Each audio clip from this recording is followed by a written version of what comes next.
ইতিমধ্যে খালিদ বিন ওয়ালিদ ও তখন কাফের ছিল, ওই ফাঁক দিয়ে ঢুকে মুসলমানদের অতর্কিত হামলা করলো। 70 জন সাহাবীকে সেখানে শহীদ করে দেওয়া হলো। উহুদের যুদ্ধে 1000 জন সাহাবী, 300 জন রাস্তার মাঝ থেকে ফেরত আসলো। জোরে কর কথা ঠিক কিনা? 80 জনকে একটা জায়গা পাহারা দেওয়ার জন্য রাসূল বললেন, এই জায়গা ছাড়বা না। শোনেন, নবীর নেতৃত্বে যুদ্ধ হচ্ছে, 300 জন আগে আউট, তারা তো নবীর সাহাবী। যে গিরিপথে 80 জনকে তীরন্দাজকে রাখছে যে মৃত্যু হোক যা হোক তোমরা রাস্তা ছাড়বা না। যখন দেখলো কাফিররা পলায় গেছে, যুদ্ধে 99 মুসলমানের বিজয়, তখন ওই যে গিরিপথের লোকেরা মনে করলো সবাই থুয়া চেঁচে রয়ে গেল, এই সময় আমরা কি করব, ওই মালগুলো কুড়ে নেই। তখন এই গিরিপথ বাদ দিয়ে মালগুলো যেই কুড়েবার গেছে, ইতিমধ্যে খালিদ বিন ওয়ালিদ ও তখন কাফের ছিল, ওই ফাঁক দিয়ে ঢুকে মুসলমানদের অতর্কিত হামলা করলো। 70 জন সাহাবীকে সেখানে শহীদ করে দেওয়া হলো। আপনার বলেন তো এখানে মূল টার্গেট কি? মূল টার্গেট হলো মুসলমান। খালি দুনিয়াবি গরম হলে হবে না, একটু উখরবি চিন্তা করার দরকার আছে। যেরকম আছে না, একটু মনোযোগ দিয়ে শুনুন বাবা। আমার মায়েরা বোনেরা যারা পর্দার অন্তরালে আসরের নামাজ পড়ে, ফাতেমা পরদিন সকাল আসরের নামাজ পড়ে, ফাতেমা পরদিন বিকাল বেলায় কোন আমলের কারণে কাঠের জামিলা জান্নাতে যাবে, ওইটা জানার জন্য জামিলার দরজায় গিয়ে সালাম দিয়ে বলতেছে, ও জামিলা, আমি নবীর মেয়ে ফাতেমা, মেহেরবানি করে একটু দরজা খোলো। জামিলা দরজায় এসে ছোট বাচ্চার মতন কাঁদতেছে। ফাতেমা বলে, জামিলা কান্দো কেন? বলে, কান্দার কারণ হলো আমার সারা জীবনের সাধনা, একটা নজর শুধু ফাতেমাকে আমি দেখতে চাই। ফাতেমা বলে, দরজা খুললেই তো আমাকে দেখতে পাবে, তাহলে কান্দার কারণ কি? জামিলা বলতেছে, এই সময় তো আমার স্বামী বাড়িতে নেই, এই সময় আমার স্বামী বাড়িতে নাই, স্বামীর হুকুম ছাড়া দরজা কেমনে খুলবো? স্বামী নাই বলে তো আমি দরজা খুলতে পারতেছি না। ফাতেমা চমকে গেল, একটা মেয়ের সঙ্গে একটা মেয়ে দেখা করবে, সেখানে যখন স্বামীর হুকুম লাগতেছে, তাহলে বোঝা গেল এই মেয়েটাকে আল্লাহ ফাতেমার আগে কেন জান্নাত দিবে, এটা ভিতরে ঢুকে দেখার দরকার আছে না নাই? দরকার আছে না নাই? আকর্ষণ আরো বাইরে গেছে। ফাতেমার জন্য, মেয়ের জন্য একটা মেয়ে, তার সাধারণ মেয়ে নাকি, নবীর মেয়ে ফাতেমা খাতুনে জান্নাত, সেই মেয়েটাকে দেখতে গেলে স্বামীর হুকুম লাগবে। বলতেছে, ও নবীর মেয়ে ফাতেমা, মনে কষ্ট নিয়েন না, আজকের মতো আপনি ফেরত যান, আগামীকাল বিকেলবেলা আসবেন, আপনার আসা মাত্র দরজা খুলে দিব, কারণ রাত্রেবেলা স্বামীর কাছ থেকে হুকুম নিয়ে রাখবো, স্বামী কাঠ বিক্রি করে যখন বাড়িতে আসবে স্বামীর কাছে হুকুম নিয়ে রাখবো, পরদিন বিকেলবেলা আসা মাত্র দরজা খুলে দিব। পরদিন ফাতেমা বিকেলবেলায় ওই জামিলার বাড়ির দিকে যখন রওনা দিয়েছে, পিছন দিক থেকে ছোট্ট একটা বাচ্চা মা মা বলে ডাকতেছে। ফাতেমা তাকায় দেখে ওই বাচ্চার কেউ না, বাচ্চাটার নাম হলো হুসাইন। মা, গতকাল বিকেলবেলা কোথায় গেছিলাম? আজকেও তুমি চোরের মতো কোথায় যাও? আমিও তোমার সঙ্গে যাবার চাই। ফাতেমা চিন্তা করতেছে, এটা যদি হাসান হইতো তাহলে বোঝান যাইতো, কিন্তু হাসান হলো যেদি, এরা তো বোঝান যাবে না। কি করবে ফাতেমা? মাত্র কয় বছর, 4 বছর একটা ছোট্ট বাচ্চাকে ওই জামিলার বাড়ির দরজায় হুসাইন চিল্লাই বলতেছে, মা, এই ধুবড়ি বাড়ির মধ্যে কে আছে মা, যার কাছে গতকাল তুমি আইছিলা আজকে আইসো? মা, এই বাড়িতে এমন কে আছে যার কাছে আমার মাকে আসতে হয়? আমি তো জানি দুনিয়ার সব মেয়ে মানুষ যাবে আমার মায়ের কাছে, আমার মাকে কেন আসতে হবে? এই কথা যেই মাত্র হুসাইন বলেছে, সঙ্গে সঙ্গে ফাতেমার দরজায় গিয়ে বলে, ও কাঠুরার বউ জামিলা, আমি ফাতেমার দরজায়, তুমি কি দরজা খুলবো না? জামিলা বলে, 1 ঘন্টা হলে দরজার কাছে দাঁড়িয়ে আছি, আপনি আসা মাত্রই দরজা খুলে দিব। ছোট্ট একটা বাচ্চা আপনাকে মা মা বলতেছে, ওই বাচ্চাকে নিয়ে যদি ঢুকতে চান তাহলে আজকের মতো ফেরত যান, কারণ আমার স্বামী শুধু আপনার ব্যাপারে দরজা খোলার হুকুম দিয়েছে, আপনি একটা বাচ্চা নিয়ে ঢুকবেন, এইটার হুকুম তো আমার স্বামী দেয় নাই। সঙ্গে সঙ্গে হোসেন চিল্লায় বলে, মা এই মেয়েটা কোনোদিন ভালো মানুষ হতে পারে না। আমার মতন ছোট্ট হোসেনকে যেই মেয়ে দরজা খোলে না, এই মেয়েটা কোনোদিন ভালো মেয়ে হওয়ার পারে না। সঙ্গে সঙ্গে ফাতেমা হোসেনকে কোলের মধ্যে নিয়ে কপালে চুমো দিল, বেটা তুমি যারে খারাপ মেয়ে বলতেছ, তোমার নানা বলেছে ওই মেয়েটা তোমার মায়ের আগে আল্লাহর জান্নাতে যাবে। এখন বলো তোমার কথা ঠিক না তোমার নানার কথা ঠিক? এই বলে তোর হোসেনের কথা ঠিক না নানার কথা ঠিক?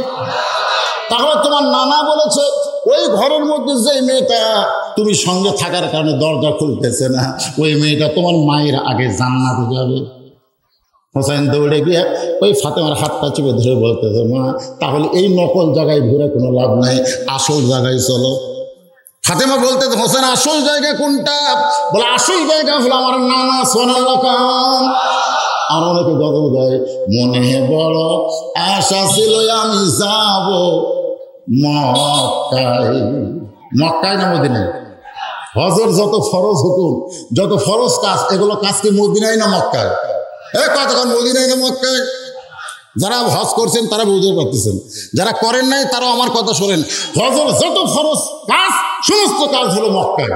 কেউ যদি মদিনায় নাও যায় তাও তারা হজ করে। অথচ বাংলার মানুষ কি কয়, মনে বড় আশা ছিল আমি যাব মদিনায়। জিজ্ঞাসা করা হলো মদিনায় কেন যাবে? বলে মদিনায় দয়ার নবী ঘুমায় আছে। কোনোদিন বলবেন না মদিনা রাসূল মরে আছে, মদিনায় নবী মরে নাই, নবী আমার ঘুমায় আছে। ধরে কারণ ঠিক কিনা? ইমাম মালিক বললেন, কাবারে তোর দিকে নামাজ পড়ি কিন্তু আমার মনটা বারবার মদিনার দিকে ফিরে যায়। আমি আর মক্কায় থাকলাম না, কাবা তুই আমাকে মাফ করে দে, আমি এখন মদিনায় চলে যাব। এই কথা বলে গভীর রাত্রে ইমাম মালিক যখন মক্কা থেকে যাচ্ছেন, এমন সময় কাবার ভিতর থেকে আওয়াজ আসতেছে, ইমাম মালিক তুমি চলতে ফিরতে পারো বলে তুমি ইচ্ছা মতো মক্কা ত্যাগ করে মদিনায় যাও। আমি কাবা যদি চলতে পারতাম তাহলে আমিও মক্কায় থাকতাম না, আমি তোমার সঙ্গে মদিনায় চলে যেতাম। জোরে কারণ সুবহানাল্লাহ। এই কাবার কোনো দাম নাই যদি মদিনার মানুষটা না থাকতো। মদিনার মানুষ হিজরত করে যখন মদিনায় গেছিল, মক্কার কাফেররা তখন কাবার মধ্যে মূর্তি ঢুকেছিল। আবার মক্কা বিজয়ের সময় ওই মদিনার মানুষটা কাবা পরিষ্কার করেছে। তার মানে বোঝা গেল ওই মদিনায় যিনি ঘুম পাড়তেছে তিনি শুধু কাবা না, আল্লাহর আরশের চাইতেও দামি হয়ে ঘুম পাড়তেছে। আল্লাহর বান্দারা একটু মনোযোগ দিয়ে শুনবেন। হাত ধরে নিয়ে আসছে নবীর কাছে, এসে বলতেছে, না না আমার মায়ের আগে একটা কাজের বউ জামিলা জান্নাতে যাবে। এই কথা যদি তুমি জেনে থাকো তাহলে কোন আমলের কারণে জান্নাতে যাবে এটা আমার মাকে না বলে তুমি কেন ওই জামিলার দরজায় আমার মারে পাঠাইছো? কোন আমলের কারণে যাবে জামিলা আমার মায়ের আগে জান্নাতে? যতক্ষণ তুমি না বলবা ততক্ষণ আমি কিন্তু তোমার হাতটা ছাড়বো না। বাদান দে এ বলে হোসাইন আল্লাহ নবীর হাতটা চাইবা ধরছে। আপনার দিকে তাকান ভাই, তো মনোযোগ দিয়ে শুনুন। হাতটা চাইবা ধরে বলতেছে, কোন আমলের কারণে আমার মায়ের আগে জামিলা জান্নাতে যাবে এটা না বলা পর্যন্ত আমি হাত ছাড়বো। জোরে করে হাত ছাড়বো। এমন সময় নবী ডাক দেন, আলী আলী রে। সঙ্গে সঙ্গে লব্বাইকে রাসূলুল্লাহ। আলী বলতেছে, রাসূলুল্লাহ হুজুর আমার ডাকেন কেন?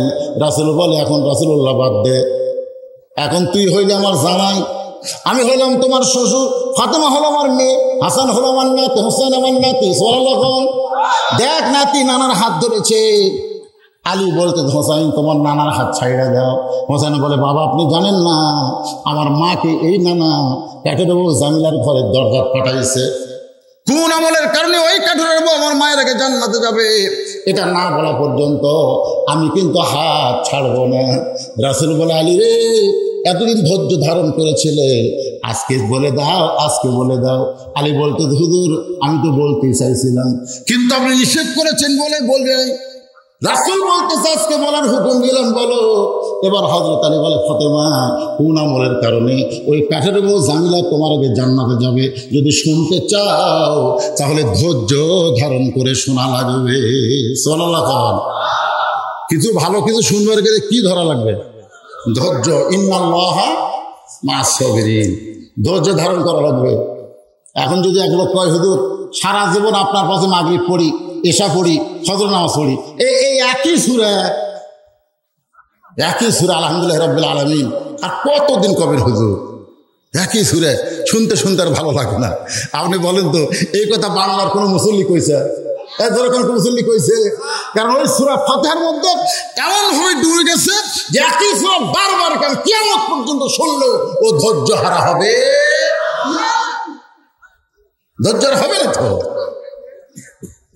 তো একটু ধৈর্য ধরা লাগবে। ইন্নাল্লাহা মা'আস সাবিরিন, আল্লাহ কেন বললেন ধৈর্যশীল? আমি আল্লাহ বলছি, অধৈর্য হলে চলবে? তাই এই যারা উপরে দাঁড়িয়ে আছেন কষ্ট করে আপনার ভিতরে বসেন, তো বসেন, একটু ধৈর্য নিয়ে বসেন।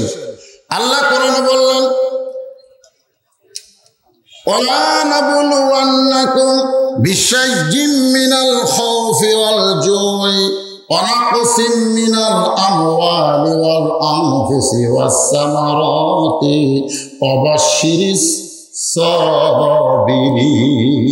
আল্লাহু আকবার, ওয়া বাশশিরিস সাবিরিন।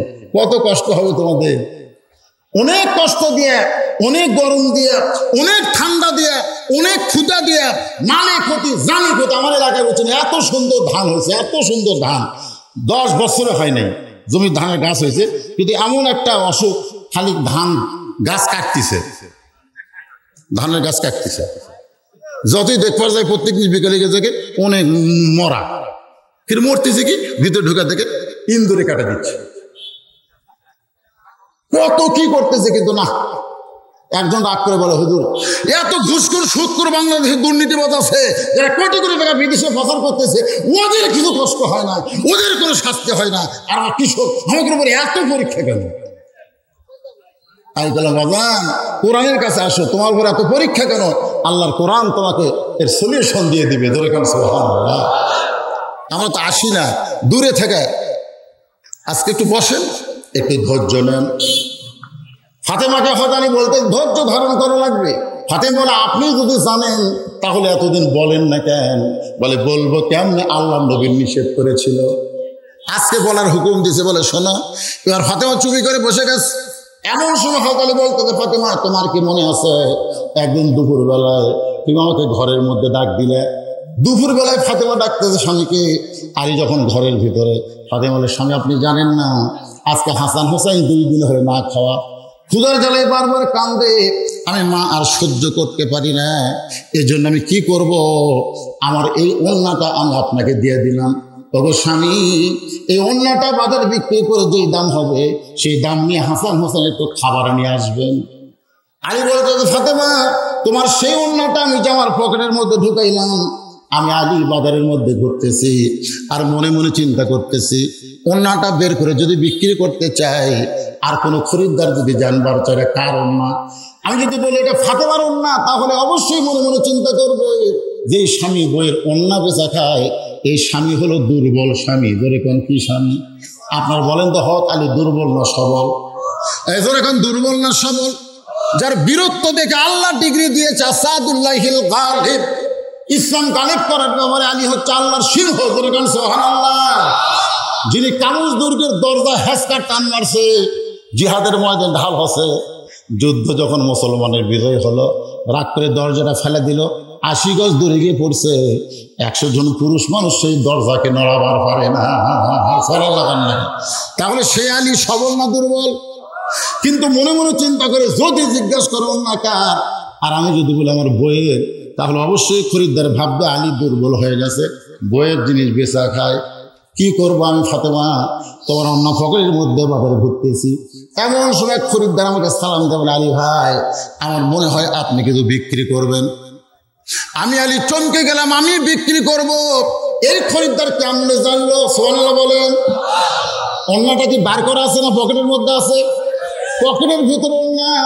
আজ খরিদ্দার সালাম দিয়ে বলতেছে, আমার মনে হয় আপনি কিছু বিক্রি করবেন। আলী বলে, ফাতেমা আমি চমকে গেলাম, কি বিক্রি করব? সে না জানলেও তো বললো কিছু বিক্রি করবেন। আমি পকেট থেকে অন্য যেই মাত্র বাই করছি, ওই খরিদ্দার ব্যাগ এভাবে ফাঁক করে ধরলেন। ওই থলিয়া ব্যাগের মধ্যে অন্যটা দেওয়ার সঙ্গে সঙ্গে ওই খরিদ্দার ওই ব্যাগের মাথাটা ধরে ডান হাতে আমাকে 6টা দিরহাম দিয়ে দিল। ওগো আলী, এই অন্যার দাম 6টা দিরহাম তোমাকে দিয়ে দিলাম। আমি আলী ফাতেমা 6টা দিরহাম নিয়ে এক দৌড়ে বাজারে গেলাম, খাদ্যের দোকানে দোকানদারকে বললাম, ভাই তাড়াতাড়ি খাবার টোপলা করে দাও, 6 দিরহামের যা হবে তাই। দোকানদারে 1 টোপলা খাবার আমার হাতে দিবে, এই বাম হাত দিয়ে আমি খাবার নিব, ডান হাত দিয়ে তাকে 6টা দিরহাম দেব। এমন সময় আল্লাহ তাআলা এমন পরীক্ষা আলীর উপর শুরু হয়ে গেছে, সুবহানাল্লাহ, পরীক্ষা শুরু হয়ে গেছে। দেখেন, এক হাতে খাবার টোপলা নিবে, এক হাতে 6টা দিরহাম দিবে। আর এমন সময় একজন ফকির এসে আলীকে সালাম দেয়, বলে, আলী ভাই, আজকে 3 দিন হলে আমার বাড়িতে কোনো খাবার নেই। আলী রে, যদি পারো আল্লাহর হস্তে একটু খাবার দাও, আল্লাহর হস্তে একটু খাবার দাও।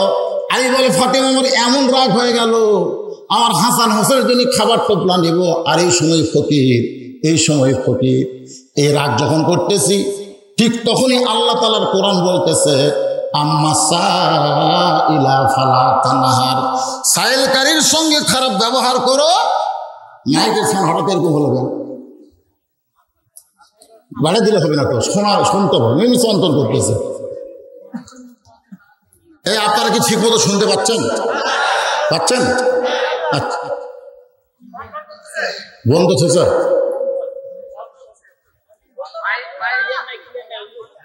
ক্লিয়ার করবো, ক্লিয়ার হচ্ছে, আসো বাড়ালে ক্লিয়ার হয়, যেটা ক্লিয়ার হবে তোমরা মাইক ভালো জানো। একটু মনোযোগ দেন পরীক্ষায়। আল্লাহ যে বলতেছেন, আল্লাযী খালাকাল মাউতা ওয়াল হায়াতা লিয়াবলুয়াকুম, তোমাদেরকে পরীক্ষা করা হবে মৃত্যু আর জীবন দিয়ে। যেই মাত্র খাবার নিবা ফাতেমা, সঙ্গে সঙ্গে ফকির এসে যখন সাহায্য চায়, আমার এত রাগ হলো, আমি ফকিরকে কিছু বলতে যাব, এমন সময় আল্লাহর কোরআন আমার সামনে এসে বলতেছে, আম্মা সাইলা ফালা তানহার। আপনার বলেন তো, কোরআনের দামের গুরুত্ব বেশি না আলীর রাগের গুরুত্ব বেশি?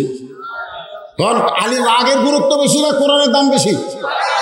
আলী বলতেছে, ফাতেমা, আল্লাহর কোরআনকে দাম দিয়ে আমি পকেট থেকে 1টা দিরহাম বের করে ফকিরকে দিব, আর 5টা দিরহামের যে খাবার হবে সে খাবার নিয়ে চলে যাব।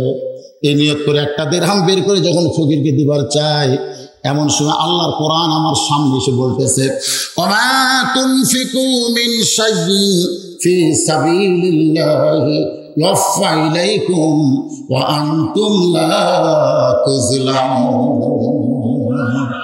সবাই একটু জবান খুলে বলেন, আল্লাহু আকবার। আল্লাহর কোরআন বলে, আলী, তুই কি মনে করতেছিস যে ফকিরকে যা দিবি ফকির নিয়ে চলে যাবে? আমি আল্লাহ বলতেছি, অফাইলাইকুম, আমি আবার তোর দিকে ফিরাই দেব। তুই 1 দিবি, আমি আল্লাহ দুনিয়াতে তোকে 10 দেব। ধরে কোন সুবহানাল্লাহ। তুই 2 দিরহাম দিবি, 20 দিরহাম পাবি।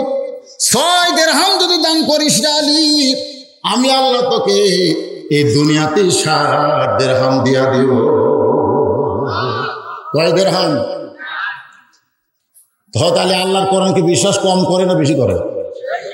বেশি করে। যার কারণে ওই 6 দিরহাম ফকিরকে দিয়ে দিয়েছে। ফকির 6টা দিরহাম নিয়ে যখন চলে যায়, খাদ্যের দোকানদার বলতেছে, আলী ভাই, খাবার কিন্তু টোপলা হয়ে গেছে, আপনি টোপলা নিবার সেই টোপলা না নিয়ে ফকিরকে দান করে দিলেন। আলী বল, দোকানদার, তুমি 2 বস্তা খাবার প্যাকেট করো, 2 বস্তা খাবার প্যাকেট করো, 1 টোপলা দিয়ে আমার হবে না, কয় বস্তা লাগবে? আলী দোকানদারকে 2 বস্তা প্যাকেট করার কথা বলে বাজারের মধ্যে গিয়ে ঘুরতেছে, আর মনের মধ্যে বড় বিশ্বাস, আমার আল্লাহর ওয়াদা সত্য। কিভাবে সত্য হবে এইটা মুসলমান চিন্তা করবে না। মুসলমান চিন্তা করবে আল্লাহর ওয়াদা সত্য না মিথ্যা। আলী বলে, ফাতেমা, আমি খালি পকেটে যখন বাজারে ঘুরতেছিলাম, এমন সময় একজন উটওয়ালা আমার সামনে দিয়া যায়, বলে, আলী ভাই, ওয়াজাতা বাজারে ঘোরা চলবে না। রাসূল বলেছেন, দুনিয়ার সবচাইতে খারাপ জায়গা হলো হাট বাজার। দুনিয়ার সবচাইতে খারাপ জায়গার নাম কি? আপনি সে হাট বাজারে ওয়াজাতা ঘুরবেন কেন? ওয়াজাতা না ঘুরে এই উটটা কিনে নেন, এই উটটা কিনে নেন। আলী বলতে, তুই পাগল হয়েছিস? উট কেনার টাকা তো আমার পকেটে নেই। উটওয়ালা বলতেছে, বাকি উট কিনবেন, বিক্রি করে আপনি টাকা দিবেন, সেইটাও কি পারবেন না? আলী বলে, ফাতে, আমি এমন সুযোগ দুনিয়াতে পাই নাই, কোনোদিন কেউ মনে দেয় নাই। আমি 100 টাকা ধরে বাকিতে উটটা নিলাম। উটের বাজারে যেই মাত্র গেছি, চারিদিক থেকে খরিদ্দার আমাকে ঘিরে ধরে বলতেছে, আনা মাদিনাতুল ইলমি ওয়া আলিউ বাবাহা, রাসূল বলেছেন আলী, আমি হচ্ছে এলেমের শহর, আলী হচ্ছে তার দরওয়াজা। সুবহানাল্লাহ। এত বড় আলেম হয়ে আপনি উট বিক্রি করতে আসছেন কেন? সবাই যখন আলীকে নিয়ে টিটকারি করতেছে, এমন সময় খরিদ্দার এসে বলতেছে উটের দাম কত নেবেন? আলী বলতেছে যেভাবে চারিদিকে টিটকারি চলতেছে, দাম চাওয়া তো দূরের কথা।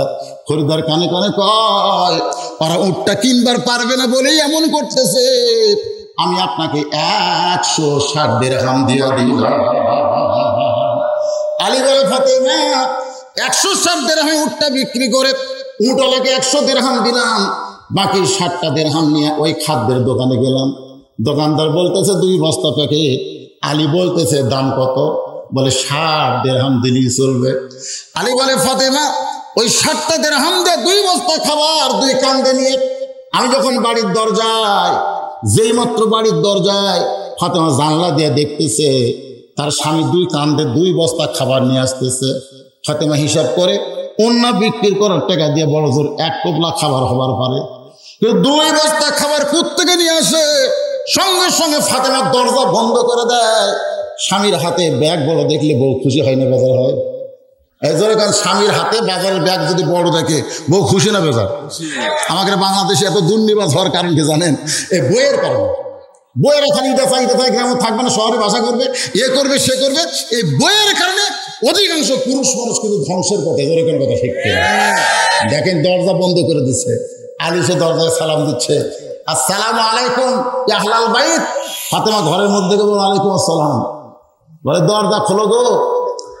বলে দরজা খুলবো, তার আগে হিসাব দেন। অন্য বিক্রি করার টাকা দিয়ে 1 টোপলা খাবার পাবেন, 2 বস্তা খাবার কোথায় পেলেন? আলী বলতে যে ফাতেমা বড় কষ্ট করে 2 বস্তা কান্দে নিয়ে আইছি গো, একটু দরজা খুলে দাও। দরজা খুলে দিলেই তোমাকে বলবো। ফাতেমা বলে এত সহজ না, সুদের টাকা ঘুষের টাকা নিয়ে স্বামী তুমি বাজারে করবা? তুমি 10,000 টাকা বেতন পাও, 12,000 টাকা বাসা ভাড়া নাও, প্রত্যেকে টাকা পাও। এই নারী ফাতেমা। জোরে খান না সুবহানাল্লাহ। মরদ মানুষকে ঠিক করবার গেলে মেয়ে মানুষ আগে ঠিক হবে। হিসাব দেন 2 বস্তা খাবার কোথায় পেলেন? আলী বলে ফাতেমা দিব তো, দরজাটা খোলো। ফাতেমা বলে আগে বললি কে হবে? বললেই তো দরজা খুলে দেই। এমন সময় আল্লাহর কোরআন হযরত আলীর সামনে এসে বলতেছে আর রিজালু কাওয়ামুনা আলান নিসা। আলী রে, পুরুষ মানুষ থাকবে নারীর উপরে। সুবহানাল্লাহ। এটা কার কথা? আল্লাহর কথা। পুরুষ থাকবে কোথায়? নারীর উপরে নাইছে। এখন কতগুলো মোটর সাইকেল বাড়াচ্ছে আপনি দেখবেন। মোটর সাইকেল ট্যাঙ্কির থেকে এই পর্যন্ত এতখানি জায়গা কিন্তু খুব দোপা বোঝার না, নিচে। তারপর থেকে দেখবেন আবার নিচে।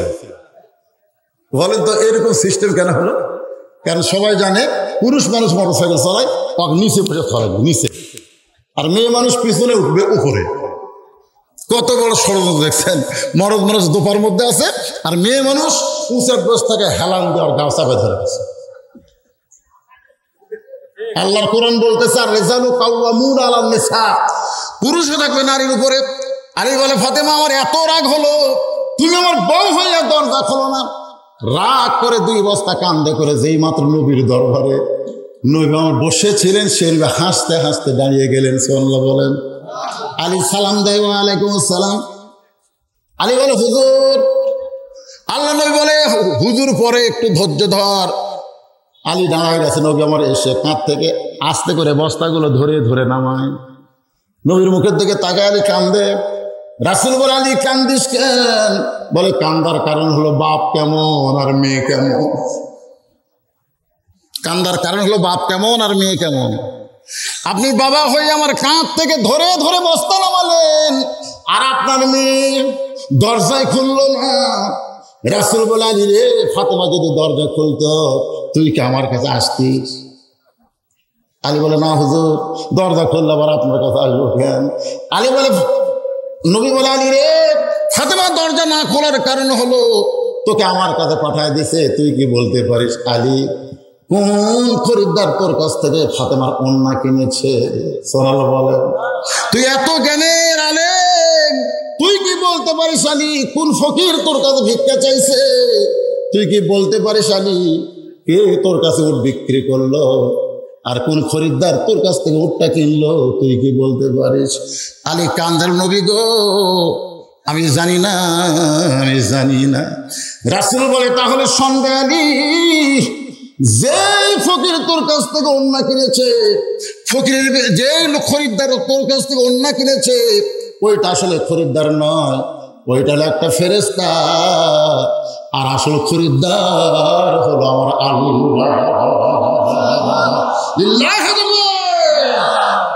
যেইটা তোর কাছ থেকে কিনেছে ওইটা কিন্তু খরিদ্দার নয়, ওইটা হলো ফেরেশতা, আর আসল খরিদ্দার হলো আমার আল্লাহ। আল্লাহ এই জন্যই কিনেছে। ফাতেমা হলো পর্দানিশী, আর পর্দানিশীর ওন্না দুনিয়ার কোনো মানুষ যেন স্পর্শ করবার না পারে, এই জন্য ফেরেশতাকে মানুষ বানায় ওন্নাটা কিনে। বর্তমানে আমার আল্লাহ তাআলা সযত্নে ওন্নাটা জান্নাতের মধ্যে রাইখা দিয়েছে। নবী বলে আলী রে, তুই কি বলতে পারিস আলী, যে ফকির তোর কাছে ভিক্ষা চাইছে এই ফকিরকে? আলী বলতে তো হুজুর আমি কেমনে জানবো? রাসূল বলে তাহলে শোনো, ওই ফেরেশতা ওন্না কিনে যখন আল্লাহকে দেয়, আল্লাহ ওন্নাটা জান্নাতের মধ্যে রেখে দিয়ে ফেরেশতাকে বলে কি করবি? বলে আমার আবার কি কাজ করা লাগবে? আল্লাহ বলে ওই 10টা দিরহাম, ওই 6টা দিরহাম ফেরত নিয়ে আয় যা। ফেরেশতাকে আল্লাহ হাসান হোসেন না কে আছে বলে ওন্না বিক্রি করলো মায়ের, সেই টাকা আবার ফেরত কেন? আল্লাহ ডাক দিলে ফেরেশতা আজকে পরীক্ষা হবে, আলীর কাছে সন্তান বড় না আমার কোরআন বড়? পরীক্ষা হবে তো, যা। নবী বলে আলী রে, ওই ফেরেশতা ফকির হয়ে তোমার কাছে যখন ভিক্ষা চায়, প্রথম কিন্তু তোমার রাগ হয়েছিল, কিন্তু আল্লাহর কোরআনকে সম্মান করে তুমি ফকিরকে 1টা দিরহাম দিবা। তুমি কোরআন যখন বুঝতে পারলা 1 দিরহাম দিয়ে 10 দিরহাম পাবো, কোরআনকে বিশ্বাস করে তুমি যখন ফকিরকে 6টা দিরহাম দিলে 60 দিরহাম পাওয়ার আশায়, ওই ফকির ফেরেশতা আল্লাহর কাছে 6টা দিরহাম জমা দিয়ে যখন যাবার চাই, আল্লাহ বলে কোথায় যাবা? বলে আল্লাহ তোমার মতো আমি নিষ্ঠুর না, তুমি ওন্না কিনে নিলে আবার ওন্নার টাকায় ফেরত নিলে। আল্লাহ বলে ফেরেশতা শোন, আমার আলীকে 60 দিরহাম দেওয়া লাগবে, যা এই উটটা নিয়ে বাজারে যা। আলীর পকেটে পয়সা নিলে কি হবে? আজকে উটটা আলীর বাকিতে দিয়ে দিবি। ওই ফেরেশতা উটওয়ালা হইয়া তোমার কাছে 100 দিরহামে উটটা বিক্রি করলো। ফেরেশতা উট বিক্রি করে যখন যায়, আল্লাহ বলে আসিস কেন? খরিদ্দার হয়ে 160 দিরহাম দিয়ে উটটা কিনে নে। ও ফেরেশতা খরিদ্দার হইয়া 160 দিরহাম দিয়ে উটটা কিনে 100 দিরহাম নিয়ে আর 60টা দিরহাম তোমার দিয়ে আসলো। তোমার ইমান জাগর হলো, তোমার আমল হলো। আলী রে, ওই 60টা দিরহাম দিয়ে তুমি 2 বস্তা খাবার নিয়ে ফাতেমার ঘরের দরজায়। ফাতেমা মাথা উঁচু করে বলে বাবা, আমার ঘরে 2 বস্তা খাবার, এইটা কিন্তু আমি জানতে চাই না। আমি জানতে চাই কাঠুরের বউ জামিলা আমার আগে জান্নাতে কেমনে যায়। দেখেন এত সুন্দর ওয়াজ শুনানো হচ্ছে, তারপরে ফাতেমা কোনটা জানবে? আমার আগে কেন যাবে? যাক, আমার অসুবিধা নাই, আমি খাতুন জান্নাত ডিগ্রি নিয়ে থাকবো, আর আমার আগে জামিলার বউ, কাঠুরের বউ জামিলা কেমনে জান্নাতে যাবে, এটা আমি জানার জন্য বসে আছি। আলী বলে ফাতেমা তাহলে শোনো, আসল কারণ হলো তুমি যে খাতুনে জান্নাত, এই কারণে আল্লাহ তোমাকে খালি পায়ে হেঁটে জান্নাতে নিবে না, উটের পিঠে করে তোমাকে জান্নাতে নিবে। সাইদাতুন নিসায়ে আহলিল জান্নাহ, আপনার নাম জানেন না? সাইদাতুন নিসায়ে আহলিল জান্নাহ, জান্নাতি নারীদের নেত্রী হবে। এই জন্য আল্লাহ সম্মান করে উটের পিঠে করে জান্নাতে নিবে। তুমি যখন উটের পিঠে চলবে, উটটা আপন গতি চলতে থাকবে, কিন্তু জান্নাতের কাছে এসে উটটার পাও ব্রেক হয়ে যাবে। ফেরেশতা বলে আল্লাহ, খাতুনে জান্নাতকে উটের পিঠে নিয়ে উটটা চলতেছিল, কিন্তু এখন জান্নাতের নিকটে এসে উটটা কেন থেমে গেল? আল্লাহ বলে উটটা যদি থেমে যায় তাহলে উটটাকে টানে টানে জান্নাতে নিয়ে যাওয়া লাগবে। ফেরেশতা বলে আল্লাহ, কি ধরে উট টানবে? উট তো টানার কিছুই দেখা যায় না। আল্লাহ তখন বলবে, আমার ফাতেমার ওন্না আছে জান্নাতের বাগানে, ওই ওন্নাটা নিয়ে উটের গলায় বেঁধে দাও। আলী বলে ফাতেমা, ওই ওন্নাটা যখন উটের গলায় বেঁধে দেওয়া হবে, উটের একটা অংশ অন্যের একটা অংশ নিচে ঝুলতে থাকবে। ফেরেশতা বলে আল্লাহ, এখন ওড়নাটা ধরে কে টেনে নিয়ে যাবে ফাতেমাকে, উটটাকে জান্নাতে?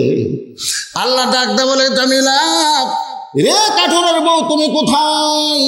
সবসময় তোমার স্বামী দোয়া করতো, আল্লাহ আমার জামিলাকে সবার আগে তুমি জান্নাত দিও। যে জামিলা নবীর মেয়ে ফাতেমার জন্য দরজা খোলে না আমার হুকুম না পাইয়া, আমি দুনিয়াতে কিছুই দিতে পারি না, আল্লাহ এই দোয়াটা করি আমার এই বউটাকে তুমি সবার আগে জান্নাত দিও। আলী কান্দার বলে, ফাতেমা তুমি জান্নাতের একদিন নেত্রী হবে, এই দিন আমি কোনোদিন তোমার জন্য দোয়া করি নাই, কিন্তু স্বামীর দোয়া জান্নাত কবুল করে সেইটা প্রমাণ করার জন্য বলবো, জামিলা রে উটটা ফাতেমার টেনে টেনে জান্নাতে নিয়ে যাও। এখন জামিলা সন্নাটা টানা শুরু করে দিবে। আলী বলতেছে, ফাতেমা ওই জান্নাতে উটের পিঠ থেকে তোমার পা জান্নাতে পড়ার আগে ওই কাঠুরের বিবি জামিলার পা জান্নাতে চলে যাবে। সঙ্গে সঙ্গে ফাতেমা বলে, আল্লাহ যে মেয়েরা পর্দার মধ্যে থাকবে আর যে মেয়েরা স্বামীর কথা মতো চলবে এই মেয়েদেরকে জামিলা ফাতেমার সঙ্গে তুমি জান্নাত দিও। আর মায়েদের জন্য বলতেছি, মা নামাজ রোজা এগুলো তো আপনারা করবেন, এর সঙ্গে পর্দা এবং স্বামীর কথা মানার দরকার আছে না নাই? দরকার আছে না নাই? ভাইজান এই ওয়াজের মধ্যে কিন্তু একটা মারাত্মক কথা আমি কইছি, এটা আলী বিশ্বাস করছে। এখন আপনাদের বিশ্বাস হয় কিনা? বিশ্বাস হয়? সে কথাটা হলো 1 টাকা দিলে 10 টাকা পাবে, এটা আলী কিন্তু বিশ্বাস করছে। 13 বছর নবী মক্কায় ওয়াজ করলেন, মুসলমান হয়েছে মাত্র 320 জন। মাথায় নষ্ট। 13 বছরে মক্কায় মুসলমান হয়েছে কয়জন? 320 জন। এখন কয়জন? 320 জন। তার মধ্যে 17-18 জনকে ওরা পিটাই মারছে। 17-18 জনকে ওরা কি করে মারছে? পিটাই মারছে। যাই আমাকে দল বাদ দে, তুই আব্দুল্লাহ রেতিম পোলার দল দিলি কেন? আল্লাহ রাসূল বলেন, আল্লাহ এভাবে পিটন খায় খায় মরে যাচ্ছে, এখানে কি কিছুই হবে না? আল্লাহ বললেন, হবে হবে, একজন নেতা হবে, একজন ইমাম হবে, তাহলে হবে না। একই ব্যক্তিকেই নেতা এবং ইমাম হওয়া লাগবে। আমার কথা বুঝতে পারেন না? মক্কাতে না হওয়ার পিছনে কারণ হলো আপনি হচ্ছেন ইমাম আর আবু জেহেল হচ্ছেন নেতা, যার কারণে অবস্থা এরকমই হচ্ছে। কিন্তু যিনি নেতা হবেন তিনি যদি বস্তুর ইমাম হন, যারা নামাজ পড়ে না তারা নামাজ পড়তে বাধ্য হয়ে যাবে। কারণ আমাদের নেতা শুধু প্রধানমন্ত্রী নয়, আমাদের নেতা হলো বাইতুল মুকাররম মসজিদের খতিব। সুবহানাল্লাহ। এই জন্য আল্লাহ বলেছেন, আল্লাযীনা ইম্মাক্কানাহুম ফিল আরদ, মুসলমানের মধ্যে কাউকে যখন ক্ষমতা দেওয়া হবে তার 1 নম্বর দায়িত্ব হলো আকামুস সালাত, নামাজ কায়েম করা। তাহলে যত আমল আছে আপনারা স্বীকার করেছেন, 1 নম্বর আমলের নাম কি? আরো জোরে বলেন। নামাজ ধরলে কি হয় আর পড়লে কি হয়? আজকে আমাদের বাংলাদেশে বাপ নামাজ পড়ে, বেটা নামাজ পড়ে না। এটা কিন্তু নামাজ ধরা নয়। নামাজ ধরা হলো বাপ যখন নামাজ পড়ে বেটা নামাজ পড়তে বাধ্য হবে। সুবহানাল্লাহ কোন না কেন? দাদা নামাজ পড়বে, নাতি নামাজ পড়তে বাধ্য হবে। আর এখনকার নাতিরা মুস্কি হাসে আর কি কয়, বুড়া তোমার সাথে চামড়া ঢিল, আল্লাহর সাথে দেও মিল। আমার হলো চামড়া টাইট, আল্লাহর সাথে কর্ম ফাইট। আজকে আমাদের যুবকদের চরিত্র যে হারে নিম্নের দিকে চলে যাচ্ছে। যুবক তোমরা অনুসরণ করবে কাকে? আল্লাহকে অনুসরণ করা হবে না। আল্লাহ বললেন, এর রবিউল আউয়াল মাস, যেরকম কি মাস। হে রাসূল আপনি বলেন, ইন কুনতুম তুহিব্বুনাল্লাহ ফাত্তাবিউনি ইউহিব্বুকুমুল্লাহ, আমি আল্লাহর মহব্বত যদি তোমরা পেতে চাও তাহলে রাসূল বলেন আপনাকে ইত্তেবা করা লাগবে। আপনাকে যদি ইত্তেবা করে আমি আল্লাহ ভালোবাসবো। ইয়াগফির লাকুম যুনুবাকুম, শুধু ভালোবাসবো না, তার জীবনের সব গুনাহ আমি আল্লাহ মাফ করে দিব। বাবা যুবকেরা মনে কষ্ট নিও না, কারণ বর্তমান বাংলাদেশ এমন একটা পর্যায়ে গেছে, বিশেষ করে এই যে মোবাইল, এই মোবাইল আগে কিন্তু আমরা ছোটবেলায় শুনছি ছবি তোলা কি, কথা কয় না, ছবি তোলা কি। পরে যখন বাংলাদেশ সরকার নিয়ম করলো হজ করবার গেলে পাসপোর্ট ছবি লাগবে, ব্যাংকে টাকা রাখতে গেলে পাসপোর্ট ছবি লাগবে, পরীক্ষা টরীক্ষা দিবার গেলে পাসপোর্ট ছবি লাগবে, আপনি যদি ভোটার আইডি করতে চান ছবি লাগবে, তারপরে যদি আপনি হজ করবার যায় ছবিগুলো মানুষ তখন আলেমের কাছে আসলে কি করা যায়, বলে এই মুহূর্তে প্রয়োজনের ক্ষেত্রে ছবি তোলা যায়, প্রয়োজনের ক্ষেত্রে। আর আমার মতো হুজুর বর্তমানে ঘরে আসলে হুজুরকে সেলফি তুলবার চাই, আমি যদি খালি মাথা নিচু করি তা তুলো আর আমি বুক টান করে থাকি, তুলুক চিন্তা করছে। আজকে যত যুবক সেলফি নিছে আমাকে বলা দরকার ছিল তুমি এসব নামাজ পড়ছ, কিন্তু পারি নাই। গোটা বাংলাদেশ ওয়াজ করতেছি 33 বছর হলে, মানুষ সব শুনতে চায়, নামাজ কায়েমের ওয়াজ শুনতে চায় না। ধরে কোন কথা ঠিক কিনা? হ্যাঁ, মসজিদের উন্নয়ন করবে, কি করবো তুমি? মহিলারা কুড়ি যাবে এত রাত্রে,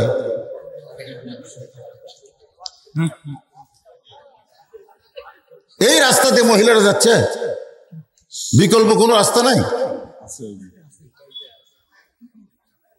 আল্লাহ কোরআনে বলেছেন অকরনা ফি বুয়ুতিকুন্না ওয়ালা তাবাররাজনা তাবাররুজাল জাহিলিয়াতিল উলা। এই মেয়েরা, এই মেয়েদের সম্পর্কে আল্লাহ বলতেছেন, এটা কি আমার কথা না আল্লাহর কথা?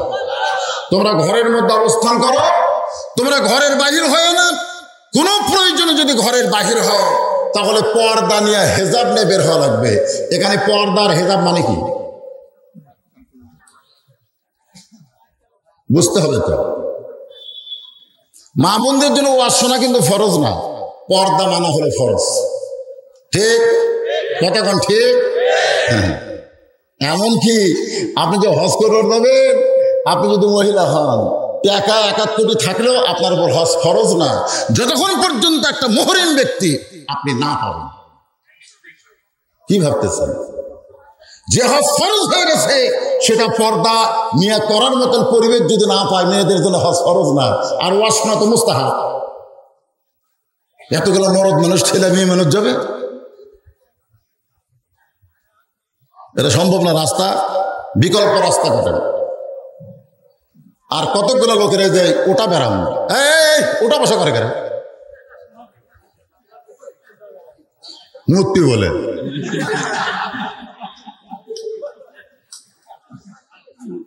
মানুষ জায়গা পাচ্ছে না, দাঁড়িয়ে আছে, আর এরা জায়গা পাওয়ার পরে পেশাব লাগছে।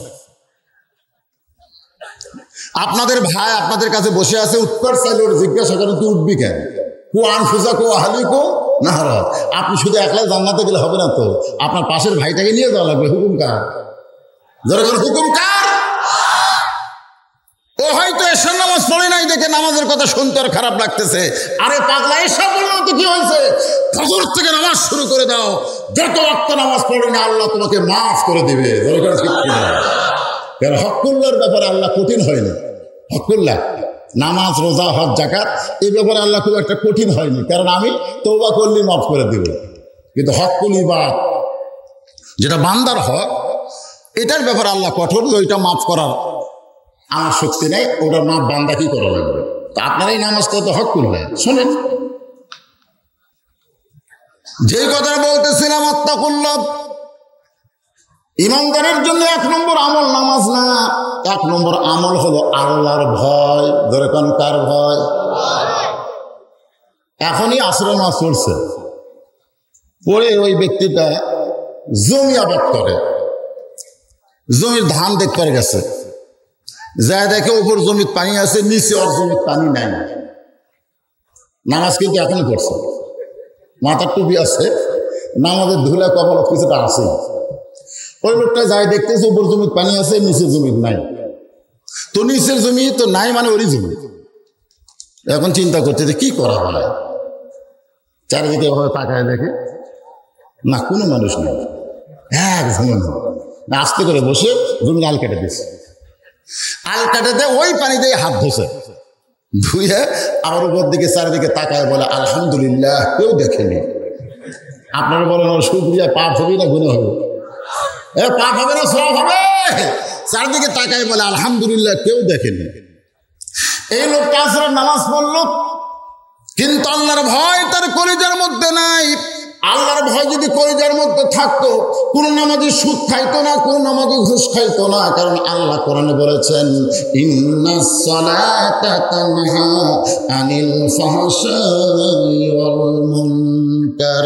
আল্লাহ কয় নামাজের জোরে ফাহিশা কাজ যাবে দূরে, পাক কোরআনে আছে ঘোষণা। এখন আকাম কুকাম নামাজ রোজা একসাথে বান্ধিয়া বোঝা, জাহান্নামে দিয়াছ রওয়ানা, আজ কোন আল্লাহর নামাজ ধরতে পারলা না। আপনি যে জোহর নামাজ জামাতে পড়ে বাড়ি যায় দুপুরে ভাত খাচ্ছেন, আপনার বউ আপনাকে খাবার দিচ্ছে, তরকারি দিচ্ছে, আপনার খাওয়ার আগে জিজ্ঞাসা করা দরকার ছিল, আমি তো জোহরের জামাত পড়ে আসলাম, তুমি কি জোহরের নামাজ পড়ছো? বউ যদি কয় না আমি তো নামাজ পড়িনি, আপনার তখন কি বলা দরকার?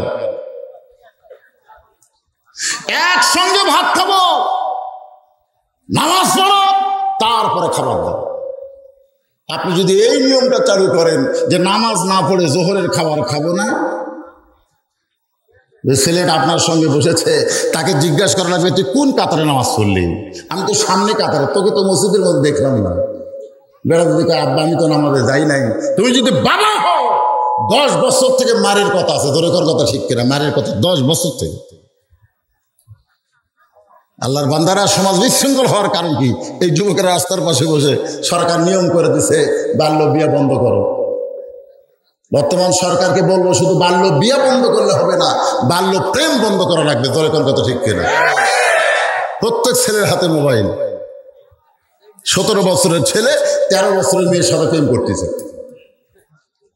একবারে মিনিট কিনছে 500 মিনিট। ওদের প্রেম তো রোগ যখন শুরু হয়, সব রোগের সেরা রোগ, তারই নাম প্রেম রোগ। এই রোগের ওষুধ কোনো নাই রে, ডাক্তারেরাও ফেল মারে ভাই রে। রাস্তার পাশে বসে ওর প্রেমিকার সাথে গল্প করতেছে, 10 মিনিট 20 মিনিট হয়ে যায়, এমন ভাবে বসে গল্প করতেছে। রাস্তা দিয়ে মানুষ চলাফেরা করতেছে, একটা মানুষের ছেলেটার দিকে তাকায় না। কারণ বর্তমান বাংলাদেশে এমন একটা পরিবেশ তৈরি হয়েছে, আপনার সামনে যদি কোনো মানুষকে হত্যা করে আপনি কিছুই বলবেন। দেখেন না ঢাকা পিটা মারতেছে একটা লোককে, আর হাজার হাজার শত শত লোক দাঁড়ায় দেখতেছে। যদি বলা হয় চলো যাই, বাধা দেয়, দরকার নাই, এরা ক্ষমতা করছে। যারা মারতেছে এরা কাতাছে, কতক্ষণ কাতাছে? ক্ষমতায় কি মানুষ আছে না আল্লাহ আছে? যদি আত্মাকুল্লাহ আমাদের কলিজার মধ্যে থাকতো তাহলে কখনো বলতাম না অমুক দল ক্ষমতা আছে, সামনে অমুক দল ক্ষমতায় যাবে। এটা কোনো মুসলমানের বাক্য হতে পারে না। মুসলমানের বাক্য হলো সবসময় ক্ষমতা আছে আমার আল্লাহ করে কথা ঠিক কিনা? একদল ক্ষমতায় আছে, একদল ক্ষমতার যাবি। রাস্তার পাশে ছেলেটা ঘন্টার পর ঘন্টা গল্প করে, শত শত মানুষ যাওয়া আশা করে, কয় না তুই কার ছেলে রে, তোর বাপকে? তুই যেখানে বসে গল্প করতেছিস মোবাইলে ঘন্টার পর ঘন্টা, তোর কি রোগ ধরছে? এক লোকে কয় না। কারণ ওই ছেলে যাকে অনুসরণ করে ও কোনো আলেম অনুসরণ করে না, ও শাকিব খানকে অনুসরণ করে। যেরকম কথা ঠিক কিনা? বাংলাদেশের একটাই নাম শাকিব খান, বিয়ার আগে বাচ্চা দেয়। বর্তমানে ওর কাছে কোনো ভালো নায়িকা হেফাজত নাই, ওই প্যাটের মধ্যে ঢুকে দিবি, দিয়ে বলবে এখন প্রকাশ করা যাবে না, মোটামুটি বয়স হলে করো।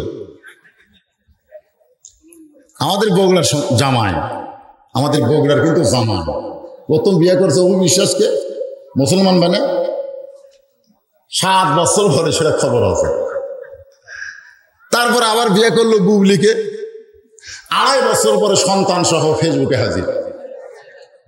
আবার আজকে শুনলাম যে পূজা সেরি না কি সেরি একটা আছে, একসময় সিনেমায় ছোট্ট বাচ্চার অভিনয় করেছে, ওরেও নাকি। এই অবস্থা দেখে এক মেয়ে, শাকিব খান যখন আমেরিকা থেকে বাংলাদেশে আসতেছিল তখন তাকে সম্বর্ধনা দেওয়ার জন্য যুবকেরা দাঁড়ায় আছে রাস্তায়। এক মেয়ে বলতেছে আমার জীবনের বড় সাধনা, আমি শাকিব খানে 5 হয়ে খালি বরকত নেব, 5 হয়ে। সেই মেয়েটা এখন বলতেছে ওই 5 হওয়ার পর থেকেই আমার দেহ বমি বমি ভাব। কি অবস্থা রে! যুবক রাস্তার পাশে বসে গল্প করো ঘন্টার পর ঘন্টা, একটা মানুষও তোমাকে ভালো হওয়ার জন্য সেভ করে নাই। আজকে আমি বগুড়া থেকে এসেছি, তুমি যুবক জাহান্নামী না, তুমি যুবক হবে হাসান হোসেনের জান্নাতি যুবকদের সর্দারের একজন। জোরে করার কথা ঠিক না? যুবক জান্নাতি যুবকদের সর্দার হলো হাসান হোসেন। সেই পথে যদি যাবার চাও তাহলে 1 নম্বর আমল হচ্ছে আত্তাকুল্লাহ। তুমি কি করতেছো এটা কেউ না দেখলেও কে দেখতেছে, এই ভয়টা কলিজার মধ্যে রাখার দরকার আছে না নাই? আল্লাহ বলতেছেন শুধু ভয় রাখলে হবে না, নিয়ম মতো ভয় করা লাগবে। নিয়ম মতো, নিয়ম মতো কি? রাস্তা দিয়ে দাদি যাচ্ছে আর নাতনি যাচ্ছে, দাদির গায়ে বোরকা আছে কিন্তু নাতনির গাওত নাই। আপনারা বলেন তো, রাস্তার জনগণ কি দাদির দিকে তাকাবে না নাতনির দিকে তাকাবে? আল্লাহ যে বলেছেন হাক্কা তুকাতিহি, এর ব্যাখ্যা হলো, এটা বোঝানোর জন্য বলতেছি, রাস্তার লোকজন কিন্তু নাতনির দিকে তাকাবে, অথচ নাতনির গাওত বোরকা নাই। নাতনির গাওত একটা ওন্না আছে, একটা কি আছে? ওন্না আছে। আগে ওন্না কিন্তু এরকম থাকতো, আগেকার মেয়েরা ওন্নাটা এরকম দিয়ে রাখতো, কিন্তু এখনকার মেয়েরা আবার এরা বুবলি অনুসরণ করে ওন্নাটা এরকম ঘুরে দিছে, এরকম ঘুরে দিছে। ওন্না আছে ঠিকই, কিন্তু জায়গা মতো নেই। তাহলে এখন বলেন, রাস্তার জনগণ কি দাদির দিকে তাকায় থাকবে না নাতনির দিকে? তাহলে দাদির গায়ে বোরকা আছে, নাতনির গায়ে নাই। এখন আপনি দাদিকে বলতেছেন, কে দাদি বোরকা পড়ছেন কেন? আল্লাহর ভয়। আল্লাহর ভয় পর্দা না করলে যদি জাহান্নাম হয়, পর্দা না করলে যদি জাহান্নাম হয়, এই ভয়টা ধরছে দাদিকে, কিন্তু নাতনির দিকে সবাই তাকায় থাকবে, সেই নাতনির ভয় ধরে নাই। এই বললাম বুড়া হলে তো ভয় হবে, কিন্তু বুড়াদের জন্য নয়, যুবকদের জন্য। তো বলতেছে বাজার, যেই সময় রক্ত টকবক করে, ওই সময় যেই যুবক 5 ওয়াক্ত মসজিদ জামাতের সঙ্গে নামাজ আদায় করে, শুনে নাও কান খোলে, তুমি সাধারণ যুবক নও, তুমি হাসান হোসেনের সঙ্গে জান্নাতে থাকবে। তুমি সাধারণ যুবক নও। তো সবাই যায় আর কিছু কয় না, তো একটা কুত্তা যাচ্ছে, কুত্তা যাওয়ার সময় চিন্তা করে, এই যেটি বসে থাকে, কোনো লড়া নাই চড়া নাই, কি করে, কোন জায়গার যোগাযোগ? যোগাযোগ করতেছে কার সাথে? প্রেমিকার সাথে। কুত্তার বিরক্ত লাগছে। কুত্তা কিন্তু খুব ভালো পশু। ইমাম গাজ্জালী বলেছেন, কুত্তার 3টা সব যদি কেউ গ্রহণ করে, সে আল্লাহর ওলি হয়ে মৃত্যুবরণ করবে। জোরে করে সুবহানাল্লাহ। কুত্তা, আমার এলাকার এক মুয়াজ্জিন যখন আযান দেবার যায়, বুঝলেন, কুত্তা দেখা যায় না পাড়া, কিন্তু ওই মুয়াজ্জিন যখন আযান দেবে, তখন কুত্তা আসে শুরু করে দেবে। মানে মুয়াজ্জিন আযান দিবার দেয় না। মুয়াজ্জিন কয়, হুজুর আচ্ছা, আমি আযান যখন দেবার দেয়, কুত্তা এভাবে কুত্তাকে আসে আমার আযানের লোকমা দেয়, করে ব্যাপার কি? আমি মুয়াজ্জিনকে বললাম, তোমার বড় ছেলে নামাজ পড়ে? না। তোমার মেজ ছেলে নামাজ পড়ে? বলে না। তাহলে তুমি মুয়াজ্জিন হইছো, অথচ তোমার সন্তান নামাজ পড়ে না। এটা দুনিয়ার কেউ বুঝবার না পারলেও কুত্তা বুঝেছে। কে বুঝেছে? এদের আযান দেবার গেলে কেউ করে। তো কুকুর চিন্তা করে যে এইভাবে বসে আছে, লড়া নাই চড়া নাই, একটু লড়ান দরকার। আস্তে করার পিছনে যে কুত্তা কিছু করার আগে নাক দেয় সঙ্গে, এরকম নাক টানছে না, তাও লড়ে না। তখন ব্যায়াম ঠ্যাং তুলে পেশাব করে দিয়েছে। যেরকম কি করে দিয়েছে, যেই পেশাব করে দিয়েছে যুবক নাক ধরছে, তাকে তাকে কুত্তা পেশাব করে দিল। আজকে আমাদের যুবকদের চরিত্র হয়েছে এইরকম, আল্লাহর দুনিয়াকে ভুলে গিয়ে, দিনকে ভুলে গিয়ে তারা দুনিয়ার পাগল হয়ে গেছে। এই সমস্ত পাগল যুবকদেরকে এই কোরআনের আন্দোলনে আনার দরকার আছে না নাই? এদিকে লক্ষ্য রেখে আমি আয়াতটা আপনাদের সামনে, আত্তাকুল্লাহ, আল্লাহর জন্য ভয় করতে হবে। শুধু ভয় করলে হবে না, হাক্কা তুকাতিহি, নিয়ম মতো ভয় করা লাগবে।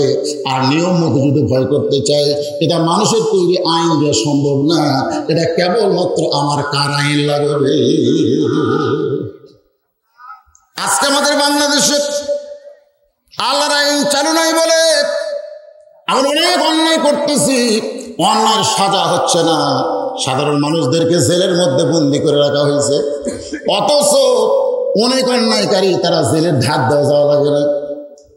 এই বস্তা বস্তা আইন দিয়ে কোনো মুসলমানের সমাজ চলতে পারে না। সমাজকে চলতে গেলে আল্লাহ বলেছেন, ওয়ানুনাজ্জিলু মিনাল কুরআনি মা হুয়া শিফাউ ওয়া রাহমাতুল লিল মুমিনিন। এই সবাই আল্লাহু আকবার। আর বাংলা স্লোগান হলো, সব সমস্যার সমাধান দিতে পারে আল কোরআন। আমি যেই বলবো সব সমস্যার সমাধান, সব সমস্যার সমাধান। অনেকে এই কথা স্লোগান দিচ্ছেন তালক করে, কিন্তু আজও পর্যন্ত কোরআন তো ধরেননি। এক ছেলের সামনে বসে খুব স্লোগান দেয়, আমি কথা বলার আগে স্লোগান শুরু করে।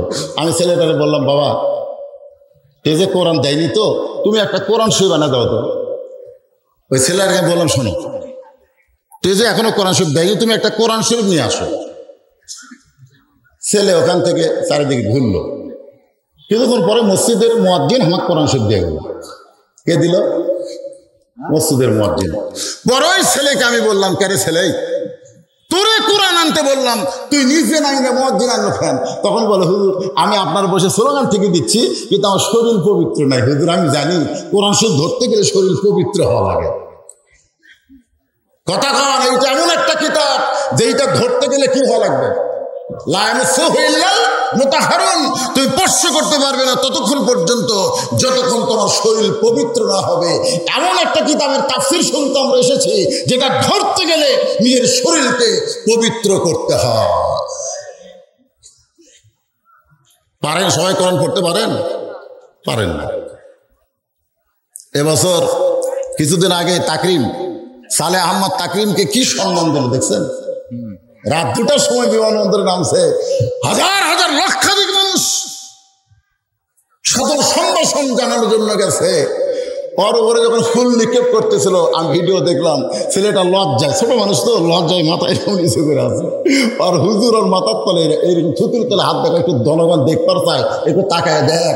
ও সম্মানে এত লজ্জা পাইছে, ও চোখের পানি বের করে মার কাছে বলে, মা কোরআনের এত সম্মান আগে বুঝি নাই, ছোট্ট একটা মানুষ কোরআন তেলাওয়াত করতে পেরেছি, বাংলাদেশের সম্মান হয়ে গেছে, জনগণ আমাকে যে সম্মান দিয়েছে। মা বলতেছে, বাবা এই কোরআন পড়ে তুমি যদি এত সম্মান পাও, এই কোরআন যদি গ্রহণ করো, বাংলার মানুষ তোমাকে যেমন বরণ করেছে, জান্নাতের ফেরেশতা তোমাকে জান্নাতে তেমন বরণ করে নেবে। যুবক, আমরা সেই কোরআনের মাহফিলে এসেছি। চিন্তা করেন, সময় তো আমার বেশি বাকি নাই। জীবনে বহু কাহিনীর রস শুনেছি, আজকেও শোনাবো। আমি কাহিনীর যখন রস ধরে করি না, লড়া একজন আশা রাখে, ওই মগেও পড়ে, এসব নামাজ পড়েনি, ঘরের মধ্যে আমাকে বলতে হুজুর কান্দানোর ওয়াজ করবেন। কি ওয়াজ? ওই মগরেবও পড়েনি, কথা কয় না, মগরেবও পড়েনি, খবর ওই কান্দানোর ওয়াজ শুনবেন। তাইফের জীবনে সবাইকে ভালো লাগে, নবীর তাইফের জীবনে বললে মানুষের চোখে পানি আসে। কিন্তু যেই বাংলাদেশে 12 রবিউল আউয়াল যেই তারিখে নবী বিদায় নিয়েছে, এই তারিখে যারা ঈদ মিলাদুন নবী পালন করে উদযাপন করলো আনন্দ, একটা মুসলমান তো বাধা দিলেন না। ইতিহাস জানতে হবে, 12 তারিখে নবী দুনিয়াতে আসেন না, 12 তারিখে নবী দুনিয়া থেকে বিদায় নিয়েছেন। নবী যখন দুনিয়াতে এসেছেন সেটা 12 তারিখ ছিল না। এই ব্যাপারে মতভেদ আছে। কেউ বলেছে 9 তারিখ, কেউ বলেছে 7 তারিখ, কেউ বলেছে 1 তারিখ হতে পারে। অনেকে জিজ্ঞাসা করছে নির্দিষ্ট তারিখ না বলে মতভেদ হলো কেন? বলে মতভেদ হওয়ার কারণ হলো ওই সময় এত বড় নবী হবেন এটা কেউ জানতো না। আর জন্মের আগে যার বাবা মরে গেছে, অনেক মানুষও তাকে কুলটা বলতেছে। কুলটা, পেটে থাকতে যার বাপ মরে, সেই ছেলে ভালো হবে। আর সেই ছেলে কবে জন্ম নিয়েও সেই তারিখ কেউ মনে রাখে নাই। কিন্তু নবী যখন বিদায় নিয়েছে, তখন নবীর 1.25 লক্ষ সাহাবী ছিল। ধরে কোন সুবহানাল্লাহ, কত সাহাবী? 1.25 লক্ষ সাহাবী ছিল। সমস্ত সাহাবী নবীকে এত ভালোবাসে, নিজের জীবনের চাইতেও বেশি। তাই তারা তারিখ নির্ধারণ করে রাখতে পেরেছে, 12 তারিখে নবী দুনিয়া থেকে বিদায় নিয়েছে। 12 তারিখ যদি নবীর বিদায় নেওয়ার দিন হয়, ওইটা মুসলমানের কোনোদিন আনন্দের দিন হতে পারে না। কি আনন্দের দিন? নবীর বিদায় আপনার কাছে আনন্দ?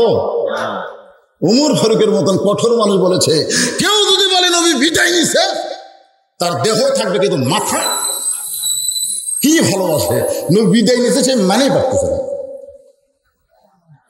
আল্লাহ বললেন, মা কানা মুহাম্মাদুন আবা আহাদিন মির রিজালিকুম ওয়ালাকিন রাসূলুল্লাহি ওয়া খাতামান নাবিয়্যিন। আল্লাহু আকবার, সবাই কান করবেন জোরে আল্লাহু আকবার। আল্লাহ বললেন, লা তামুতুন্না, তোমরা মৃত্যুবরণ করো না, ইল্লা ওয়া আনতুম মুসলিমুন, যতক্ষণ তোমরা মুসলমান না হবে। ভাইজান, আমরা মুসলমান হয়ে যদি মরতে চাই, আমাদের কি করণীয় একটু জানার দরকার আছে না নাই? না মুসলমানের ঘরে জন্ম নিয়েছেন বলি আপনি মুসলমান হয়ে মরতে পারবেন? মুসলমানের ঘরে জন্ম নিয়ে যদি মুসলমান হয়ে মরা যেত, তাহলে আল্লাহ কেন বললেন লা তামুতুন্না, মৃত্যুবরণ করো না, ইল্লা ওয়া আনতুম মুসলিমুন, যতক্ষণ মুসলমান না হবে। আচ্ছা, আমি যে ওয়াজ করতেছি আপনার কি বুঝতে পারতেছেন? ওই যে ওটা বসা তারা করে, এরা কি বুঝতে পারতেছে না? উঁচাতে যারা আছেন আমার কথা কি বোঝা যাচ্ছে? একটা হাত তুলে বলেন তো, বোঝা যাচ্ছে? এই কথা বোঝা দেওয়ার পরে উঠেন কেন? আশ্চর্য কথা। কি হয়ে মরবেন? কি হয়ে মরবেন? মুসলমান যদি মরতে চান, সময় তো বাকি নাই, ওটা যাবেন কোথায়? বাড়ির যাবে? কেমন আল্লাহ করতে পারে বাড়ির যাওয়ার আগে তোমাকে হাসপাতালে যাওয়া লাগতে পারে? জোরে কথা ঠিক করে এসেছেন যখন কোরআনের মাহফিলে, ইয়ার কি করেন না? আল্লাহ বলেছেন, লা তাসমাউ লিহাযাল কোরআন ওয়ালগাউ ফীহি লাআল্লাকুম তাগলিবুন। ওয়াকাল্লাযিনা কাফারু, এরা কাফেরদের সামনে বলেছেন। যখন কোরআনের কথা হয় আমরা তো আসি না, দূরে থেকে আজকে একটু বসেন, একটু ধৈর্য নেন। ফাতেমাকে হয়তো বলতে ধৈর্য ধারণ করা লাগবে। ফাতেমা বলে, আপনি যদি জানেন তাহলে এতদিন বলেন না কেন? বলে, বলবো কেমনে, আল্লাহ নবীর নিষেধ করেছিল, আজকে বলার হুকুম দিছে, বলে শোনো। এবার ফাতেমা চুপি করে বসে গেছে। এমন সময় হয়তো বলতে, ফাতেমা তোমার কি মনে আছে একদিন দুপুরবেলায় তুমি আমাকে ঘরের মধ্যে ডাক দিলে? দুপুরবেলায় ফাতেমা ডাকতেছে স্বামীকে। আলী যখন ঘরের ভিতরে, ফাতেমা বলে, স্বামী আপনি জানেন না আজকে হাসান হোসাইন 2 দিন হয়ে না খাওয়া, ক্ষুধার জ্বালায় বারবার কান্দে, আমি মা আর সহ্য করতে পারি না, এজন্য আমি কি করব, আমার এই ওড়নাটা আমি আপনাকে দিয়ে দিলাম। তবে স্বামী, এই ওড়নাটা বাজারে বিক্রি করে যেই দাম হবে সেই দাম নিয়ে হাসান হোসেন একটু খাবার নিয়ে আসবেন। আলী বলতে, ফাতেমা তোমার সেই ওড়নাটা আমি জামার পকেটের মধ্যে ঢুকাইলাম। আমি আলী বাজারের মধ্যে ঘুরতেছি আর মনে মনে চিন্তা করতেছি, ওড়নাটা বের করে যদি বিক্রি করতে চাই, আর কোনো খরিদ্দার যদি জানবার চায় কার ওড়না, আমি যদি বলি এটা ফাতেমার ওড়না, তাহলে অবশ্যই মনে মনে চিন্তা করবে যে স্বামী বইয়ের ওড়না বেচা খায়, এই স্বামী হলো দুর্বল স্বামী। ধরে কোন কি স্বামী? আপনার বলেন তো, হক আলী দুর্বল না সবল? এই ধরে এখন দুর্বল না সবল? যার বীরত্ব দেখে আল্লাহ ডিগ্রি দিয়েছে আসাদুল্লাহিল গালিব, ইসলাম গালিব করার ব্যাপারে আলী হচ্ছে আল্লাহর সিংহ। ধরে কোন সুবহানাল্লাহ। যিনি কানুজ দুর্গের দরজা হেসকা টান মারছে, জিহাদের ময়দান ঢাল হচ্ছে, যুদ্ধ যখন মুসলমানের বিজয় হলো, রাগ করে দরজাটা ফেলে দিল, 80 গজ দূরে গিয়ে পড়ছে। 100 জন পুরুষ মানুষ সেই দরজাকে নড়াবার পারে না, সরা লাগান না। তাহলে সে আলী সবল না দুর্বল? কিন্তু মনে মনে চিন্তা করে, যদি জিজ্ঞাসা করো না কার, আর আমি যদি বলি আমার বইয়ের, তাহলে অবশ্যই খরিদ্দার ভাববে আলী দুর্বল হয়ে গেছে, বইয়ের জিনিস বেচা খায়। কি করবো আমি ফাতেমা, তোমার অন্য পকেটের মধ্যে বাজারে ঘুরতেছি। এমন সময় খরিদ্দার আমাকে সালাম দেয়, বলে, আলী ভাই আমার মনে হয় আপনি কিছু বিক্রি করবেন। আমি আলী চমকে গেলাম, আমি বিক্রি করব? এই খরিদ্দার কেমনে জানলো? সুবহানাল্লাহ বলেন। অন্যটা কি বার করা আছে না পকেটের মধ্যে আছে? পকেটের ভিতরে অন্য। আজ খরিদ্দার সালাম দিয়ে বলতেছে, আমার মনে হয় আপনি কিছু বিক্রি করবেন। আলী বলে, ফাতেমা আমি চমকে গেলাম, কি বিক্রি করব? সে না জানলেও তো বললো কিছু বিক্রি করবেন। আমি পকেট থেকে অন্য যেই মাত্র বাই করছি, ওই খরিদ্দার ব্যাগ এভাবে ফাঁক করে ধরলেন। ওই থলিয়া ব্যাগের মধ্যে অন্যটা দেওয়ার সঙ্গে সঙ্গে ওই খরিদ্দার ওই ব্যাগের মাথাটা ধরে ডান হাতে আমাকে 6টা দিরহাম দিয়ে দিল। ওগো আলী, এই ওন্নার দাম 6টা দিরহাম তোমাকে দিয়ে দিলাম। আমি আলী ফাতেমা 6টা দিরহাম নিয়ে এক দৌড়ে বাজারে গেলাম, খাদ্যের দোকানে দোকানদারকে বললাম, ভাই তাড়াতাড়ি খাবার টোপলা করে দাও, 6 দিরহামের যা হবে তাই। দোকানদারে 1 টোপলা খাবার আমার হাতে দিবে, এই বাম হাত দিয়ে আমি খাবার নিব, ডান হাত দিয়ে তাকে 6টা দিরহাম দেব। এমন সময় আল্লাহ তাআলা এমন পরীক্ষা আলীর উপর শুরু হয়ে গেছে, যখন সুবহানাল্লাহ পরীক্ষা শুরু হয়ে গেছে। দেখেন, এক হাতে খাবার টোপলা নিবে, এক হাতে 6টা দিরহাম দিবে। আর এমন সময় একজন ফকির এসে আলীকে সালাম দেয়, বলে, আলী ভাই, আজকে 3 দিন হলে আমার বাড়িতে কোনো খাবার নাই। আলী রে, যদি পারো আল্লাহর হস্তে একটু খাবার দাও, আল্লাহর হস্তে একটু খাবার দাও। আলী বলে, ফাতেমা, আমার এমন রাগ হয়ে গেল, আমার হাসান হোসেনের জন্য খাবার টোপলা নেব। আর এই সময় ফকির এই রাগ যখন করতেছি, ঠিক তখনই আল্লাহ তাআলার কোরআন বলতেছে, আম্মা সাইলা ফালা তানহার, সাইলকারীর সঙ্গে খারাপ ব্যবহার করো। মাইকের ফোন হঠাৎ এরকম হলো কেন? বাড়ে দিলে হবে না তো, শুনতে হবে, নিমন্ত্রণ করতেছে। এই আপনারা কি ঠিক মতো শুনতে পাচ্ছেন? আচ্ছা, বন্ধ আছে স্যার?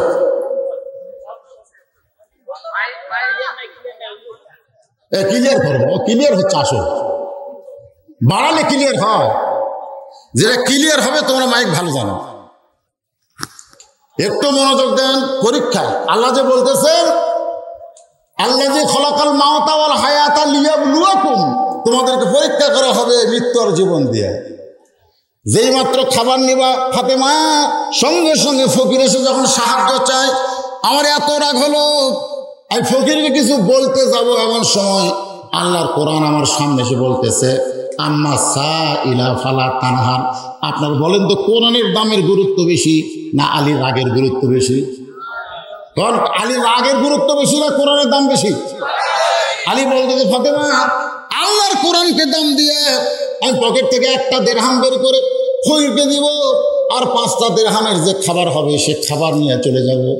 এই নিয়ত করে 1টা দিরহাম বের করে যখন ফকিরকে দিবার চাই, এমন সময় আল্লাহর কোরআন আমার সামনে এসে বলতেছে, ওমা তুনফিকু মিন শাইইন ফি সাবিলিল্লাহি ইউফা ইলাইকুম ওয়া আনতুম লা তুযলামুন। সবাই একটু জবান খুলে বলেন, আল্লাহু আকবার। আল্লাহর কোরআন বলে, আলী, তুই কি মনে করতেছিস যে ফকিরকে যা দিবি ফকির নিয়ে চলে যাবে? আমি আল্লাহ বলতেছি, অফাইলাইকুম, আমি আবার তোর দিকে ফিরাই দেব। তুই 1 দিবি, আমি আল্লাহ দুনিয়াতে তোকে 10 দেব। সুবহানাল্লাহ। তুই 2 দিরহাম দিবি, 20 দিরহাম পাবি। 6 দিরহাম যদি দান করিস আলী, আমি আল্লাহ তোকে এই দুনিয়াতে 7 দিরহাম দিয়া দিব। কয় দিরহাম? তাহলে আল্লাহর কোরআনকে বিশ্বাস কম করে না বেশি করে? বেশি করে। যার কারণে ওই 6 দিরহাম ফকিরকে দিয়ে দিয়েছে। ফকির 6টা দিরহাম নিয়ে যখন চলে যায়, খাদ্যের দোকানদার বলতে, আলী ভাই, খাবার কিন্তু টোপলা হয়ে গেছে, আপনি টোপলা নিবার সেই টোপলা না নিয়ে ফকিরকে দান করে দিলেন। আলী বল, দোকানদার, তুমি 2 বস্তা খাবার প্যাকেট করো, 2 বস্তা খাবার প্যাকেট করো। 1 টোপলা দিয়ে আমার হবে না, কয় বস্তা লাগবে? আলী দোকানদারকে 2 বস্তা প্যাকেট করার কথা বলে বাজারের মধ্যে গিয়ে ঘুরতেছে, আর মনের মধ্যে বড় বিশ্বাস, আমার আল্লাহর ওয়াদা সত্য। কিভাবে সত্য হবে এইটা মুসলমান চিন্তা করবে না। মুসলমান চিন্তা করবে আল্লাহর ওয়াদা সত্য না মিথ্যা। আলী বলে, ফাতেমা, আমি খালি পকেটে যখন বাজারে ঘুরতেছিলাম, এমন সময় একজন উটওয়ালা আমার সামনে দিয়া যায়, বলে, আলী ভাই, ওয়াজাতা বাজারে ঘোরা চলবে না। রাসূল বলেছেন, দুনিয়ার সবচাইতে খারাপ জায়গা হলো হাট বাজার। দুনিয়ার সবচাইতে খারাপ জায়গার নাম কি? আপনি সে হাট বাজারে ওয়াজাতা ঘুরবেন কেন? ওয়াজাতা না ঘুরে এই উটটা কিনে নেন, এই উটটা কিনে নেন। আলী বলতে, তুই পাগল হয়েছিস? উট কেনার টাকা তো আমার পকেটে নেই। উটওয়ালা বলতেছে, বাকি উট কিনবেন, বিক্রি করে আপনি টাকা দিবেন, সেইটাও কি পারবেন না? আলী বলে, ফাতেমা, এমন সুযোগ দুনিয়াতে পাই নাই, কোনোদিন কেউ মনে দেয় নাই। আমি 100 টাকা ধরে বাকিতে উঠতে নিলাম, উটের বাজারে যেই মাত্র গেছি, চারিদিক থেকে খরিদ্দার আমাকে ঘিরে ধরে বলতেছে, আনা মাদিনাতুল ইলমি ওয়া আলিউ বাবুহা। রাসূল বলেছেন, আলী, আমি হচ্ছে ইলমের শহর, আলী হচ্ছে তার দরওয়াজা। সুবহানাল্লাহ। এত বড় আলেম হয়ে আপনি উট বিক্রি করতে আসছেন কেন? সবাই যখন আলীকে নিয়ে টিটকারি করতেছে, এমন সময় খরিদ্দার এসে বলতেছে, উটের দাম কত নেবেন? আলী বলতেছে, যেভাবে চারদিকে টিটকারি চলতেছে, দাম চাওয়া তো দূরের কথা। খরিদ্দার কানে কানে কয়, ওরা উটটা কিনবার পারবে না বলেই এমন করতেছে, আমি আপনাকে 160 দিরহাম দিয়ে দিলাম। আলী বলে, ফাতেমা 160 দিরহামে উটটা বিক্রি করে উটওয়ালাকে 100 দিরহাম দিলাম, বাকি 60টা দিরহাম নিয়ে ওই খাদ্যের দোকানে গেলাম। দোকানদার বলতেছে 2 বস্তা প্যাকেট। আলী বলতেছে, দাম কত? বলে 60 দিরহাম দিলেই চলবে। আলী বলে, ফাতেমা ওই 60টা দিরহাম দিয়ে 2 বস্তা খাবার 2 কান্দে নিয়ে আমি যখন বাড়ির দরজায়, যেই মাত্র বাড়ির দরজায় ফাতেমা জানলা দিয়ে দেখতেছে তার স্বামী 2 কান্দে 2 বস্তা খাবার নিয়ে আসতেছে। ফাতেমা হিসাব করে অন্য বিক্রি করার টাকা দিয়ে বড় জোর 1 টোপলা খাবার হবার পারে, 2 বস্তা খাবার কোত্থেকে নিয়ে আসে? সঙ্গে সঙ্গে ফাতেমার দরজা বন্ধ করে দেয়। স্বামীর হাতে ব্যাগ বড় দেখলে বউ খুশি হয় না বেজার হয়? কারণ স্বামীর হাতে বাজারের ব্যাগ যদি বড় দেখে বউ খুশি না বেজার? আমাদের বাংলাদেশে এত দুর্নিবাস হওয়ার কারণ কি জানেন? এই বইয়ের কারণে। বইয়ের এখানে ইটা চাই গ্রামে থাকবে না, শহরে বাসা করবে, করবে সে করবে। এই বইয়ের কারণে অধিকাংশ পুরুষ মানুষ কিন্তু ধ্বংসের পথে। এরকম কথা শিখতে দেখেন, দরজা বন্ধ করে দিচ্ছে। আলী সে দরজায় সালাম দিচ্ছে, আসসালামু আলাইকুম ইয়া আহলাল বাইত। ফাতেমা ঘরের মধ্যে গেল, ওয়ালাইকুম আসসালাম। বলে, দরজা খোলো গো। বলে, দরজা খুলবো, তার আগে হিসাব দেন। অন্য বিক্রি করার টাকা দিয়ে 1 টোপলা খাবার পাবেন, 2 বস্তা খাবার কোথায় পেলেন? আলী বলতে, ফাতেমা বড় কষ্ট করে 2 বস্তা কান্দে নিয়ে আইছি গো, একটু দরজা খুলে দাও। দরজা খুলে দিলেই তোমাকে বলবো। ফাতেমা বলে, এত সহজ না।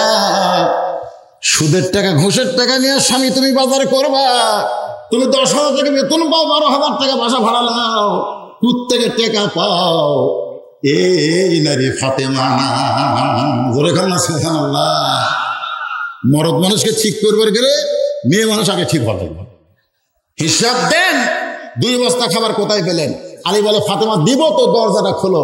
ফাতেমা বলে, আগে বললি কি হয়? বললেই তো দরজা খুলে দেই। এমন সময় আল্লাহর কোরআন হযরত আলীর সামনে এসে বলতেছে, আর রিজালু কাওয়ামুনা আলান নিসা। আলী রে, পুরুষ মানুষ থাকবে নারীর উপরে। সুবহানাল্লাহ। এটা কার কথা? আল্লাহর কথা। পুরুষ থাকবে কোথায়?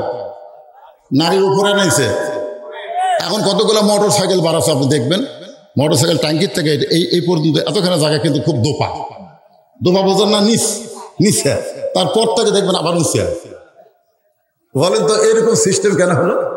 কারণ সবাই জানে পুরুষ মানুষ মোটর সাইকেল চালায়, নিচে বসে থাকবে নিচে, আর মেয়ে মানুষ পিছনে উঠবে উপরে। কত বড় ষড়যন্ত্র দেখছেন! মরদ মানুষ দোপার মধ্যে আছে, আর মেয়ে মানুষ উঁচের বসে থেকে হেলান দেওয়ার গাও চাপে ধরে আছে। আল্লাহর কোরআন বলতেছে, আর রিজালু কাওয়ামুনা আলান নিসা, পুরুষও থাকবে নারীর উপরে।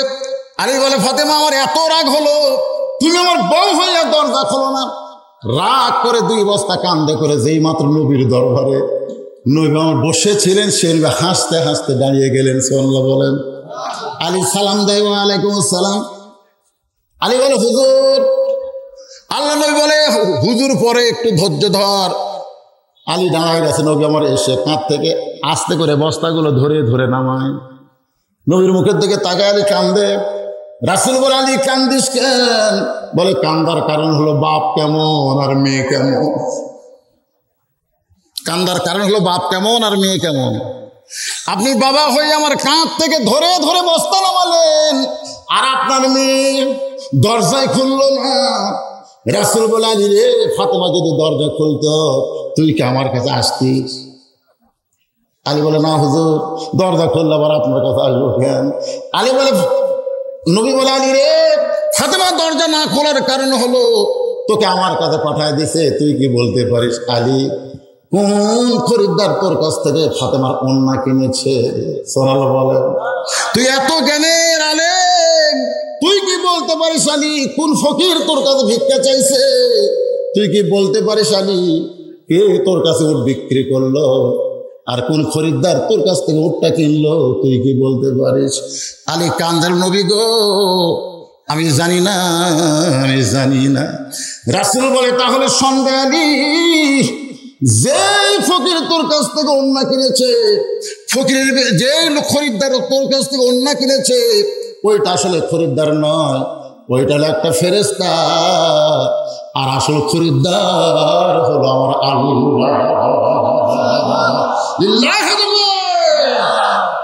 যেইটা তোর কাছ থেকে কিনেছে ওইটা কিন্তু খরিদ্দার নয়, ওইটা হলো ফেরেশতা, আর আসল খরিদ্দার হলো আমার আল্লাহ। আল্লাহ এই জন্যই কিনেছে। ফাতেমা হলো পর্দানিশী, আর পর্দানিশীর ওন্না দুনিয়ার কোনো মানুষ যেন স্পর্শ করবার না পারে, এই জন্য ফেরেশতাকে মানুষ বানায় ওন্নাটা কিনে। বর্তমানে আমার আল্লাহ তাআলা সযত্নে ওন্নাটা জান্নাতের মধ্যে রাইখা দিয়েছে। নবী বলে আলী রে তুই কি বলতে পারিস আলী যে ফকির তোর কাছে ভিক্ষা চাইছে এই ফকিরকে? আলী বলতে তো হুজুর আমি কেমনে জানবো? রাসূল বলে তাহলে শোনো, ওই ফেরেশতা ওন্না কিনে যখন আল্লাহকে দেয়, আল্লাহ ওন্নাটা জান্নাতের মধ্যে রেখে দিয়ে ফেরেশতাকে বলে কি করবি? বলে আমার আবার কি কাজ করা লাগবে? আল্লাহ বলে ওই 10টা দিরহাম, ওই 6টা দিরহাম ফেরত নিয়ে আয় যা। ফেরেশতাকে আল্লাহ হাসান হোসেন না কে আসে বলে ওন্না বিক্রি করলো মায়ের, সেই টাকা আবার ফেরত কেন? আল্লাহ ডাক দিলে ফেরেশতা আজকে পরীক্ষা হবে, আলীর কাছে সন্তান বড় না আমার কোরআন বড়? পরীক্ষা হবে তো, যা।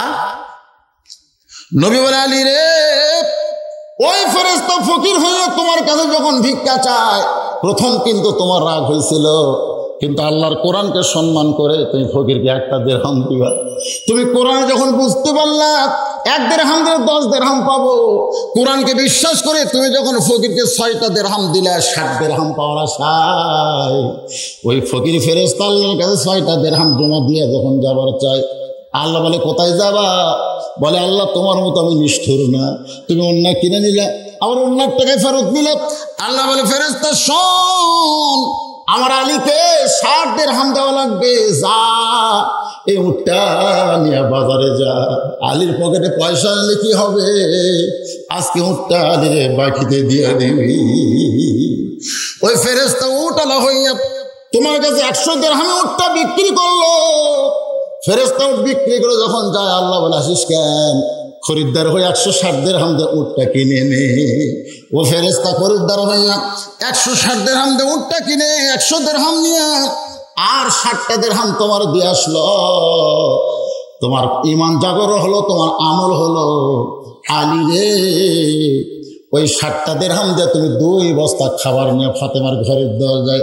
ফাতেমা মাথা উঁচু করে বলে বাবা আমার ঘরে 2 বস্তা খাবার, এইটা কিন্তু আমি জানতে চাই না, আমি জানতে চাই কাঠুরের বউ জামিলা আমার আগে জান্নাতে কেমনে যায়। যেরকম না সুবহানাল্লাহ।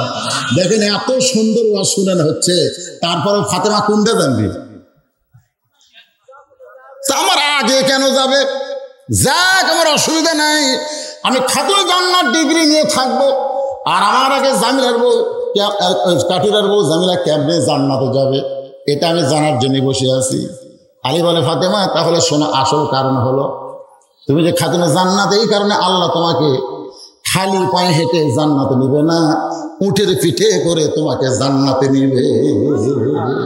সাইদাতুন নিসায়ে আহলিল জান্নাহ, আপনার নাম জানেন না? সাইদাতুন নিসায়ে আহলিল জান্নাহ, জান্নাতি নারীদের নেত্রী হবে। এই জন্য আল্লাহ তাকে সম্মান করে উটের পিঠে করে জান্নাতে নিবে। তুমি যখন উটের পিঠে চড়বে, উটটা আপন গতি চলতে থাকবে, কিন্তু জান্নাতের কাছে এসে উটটার পাও ব্রেক হয়ে যাবে। ফেরেশতা বলে আল্লাহ খাতুনে জান্নাতকে উটের পিঠে নিয়ে উটটা চলতেছিল, কিন্তু এখন জান্নাতের নিকটে এসে উটটা কেন থেমে গেল? আল্লাহ বলে উটটা যদি থেমে যায় তখন উটটাকে টানা টানে জান্নাতে নিয়ে যাওয়া লাগবে। ফেরেশতা বলে আল্লাহ কি ধরে উট টানবে? উট তো টানার কিছুই দেখা যায় না। আল্লাহ তখন বলবে আমার ফাতেমার ওন্না আছে জান্নাতের বাগানে, ওই ওন্না টাঙে উঠের গলায় বেঁধে দাও। আলী বলে ফাতেমা ওই ওড়নাটা যখন উটের গলায় বেঁধে দেওয়া হবে, উটের একটা অংশ অন্যের একটা অংশ নিচে ঝুলতে থাকবে। ফেরেশতা বলে আল্লাহ এখন ওড়নাটা ধরে কে টেনে নিয়ে যাবে ফাতেমাকে, উটটাকে জান্নাতে? আল্লাহ ডাকতে বলে জামিলা রে কাঠুরের বউ তুমি কোথায়? সবসময় তোমার স্বামী দোয়া করতো আল্লাহ আমার জামিলাকে সবার আগে তুমি জান্নাত দিও। যে জামিলা নবীর মেয়ে ফাতেমার জন্য দরজা খোলে না আমার হুকুম না পাইয়া, আমি দুনিয়াতে কিছুই দিতে পারি না আল্লাহ, এই দোয়াটা করি আমার এই বউটাকে তুমি সবার আগে জান্নাত দিও। আলী কান্দার বলে ফাতেমা তুমি জান্নাতের নেত্রী হবে এই দিন আমি কোনোদিন তোমার জন্য দোয়া করি নাই, কিন্তু স্বামীর দোয়া জান্নাত কবুল করে সেইটা প্রমাণ করার জন্য বলবো জামিলা রে উটটা ফাতেমার টেনে টেনে জান্নাতে নিয়ে যাও। এখন জামিলা ওড়নাটা টানা শুরু করে দিবে। আলী বলতে ফাতেমা ওই জান্নাতে উটের পিঠ থেকে তোমার পা জান্নাতে পড়ার আগে ওই কাঠুরের বিবি জামিলার পা জান্নাতে চলে যাবে। সঙ্গে সঙ্গে ফাতেমা বলে আল্লাহ যে মেয়েরা পর্দার মধ্যে থাকবে আর যে মেয়েরা স্বামীর কথা মতো চলবে এই মেয়েদেরকে জামিলা ফাতেমার সঙ্গে তুমি জান্নাত দিও।